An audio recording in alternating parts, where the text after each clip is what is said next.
ಶೀರ್ಷಿಕೆ: ಸೋಮಾರಿ ರೈತ ಮತ್ತು ಮಾತಾಡುವ ಹಸು. ದೃಶ್ಯ 1.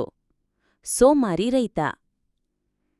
ಒಂದು ಹೊತ್ತಿಗೆ ಒಂದು ಸಣ್ಣ ಸುಂದರ ಹಳ್ಳಿಯಲ್ಲಿ ರಾಮು ಎಂಬ ಸೋಮಾರಿ ರೈತನಿದ್ದ. ಅವನಿಗೆ ದೊಡ್ಡ ತೋಟವಿತ್ತು, ಆದರೆ ಅವನು ಯಾವತ್ತೂ ಕೆಲಸ ಮಾಡುತ್ತಿದ್ದವನೂ ಅಲ್ಲ. ದಿನವೂ ಮಲಗಿ ಮಲಗಿ ಕಾಲ ಕಳೆಯುತ್ತಿದ್ದ.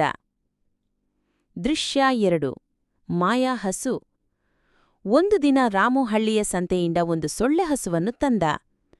ಅಚ್ಚರಿಯಾಗಿ ಆ ಹಸು ಮಾತಾಡತೊಡಗಿತು.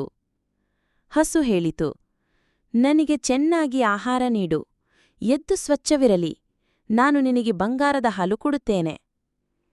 ದೃಶ್ಯ 3. ರಾಮು ಯೋಗ್ಯತೆ ತೋರಿಸಲಿಲ್ಲ. ರಾಮು ಮೋಸಕ್ಕೆ ಹೋದ. ಹಸುವಿಗೆ ಹಳೆ ಆಹಾರ ಕೊಟ್ಟು ಎತ್ತನ್ನು ಸ್ವಚ್ಛಗೊಳಿಸಲಿಲ್ಲ. ಅವನು ಹಿಗ್ಗಿದ. ಎಂದರೇನು, ನಾನು ಏನೂ ಮಾಡದೆ ಬಂಗಾರದ ಹಾಲು ಪಡೆಯಬಹುದು. ದೃಶ್ಯ 4. ಹಸುವಿನ ಪಾಠ. ಮರುದಿನ ಬೆಳಗ್ಗೆ ಹಸು ಕಪ್ಪು ಬಣ್ಣದ ದುರ್ಗಂಧದ ಹಾಲು ಕೊಟ್ಟಿತು. ಹಸು ಕೋಪದಿಂದ ಹೇಳಿತು, ಸೋಮಾರಿಗಳಿಗೆ ಮಾಯಾಜಾಲ ಬೇಕಲ್ಲ. ದೃಶ್ಯ 5.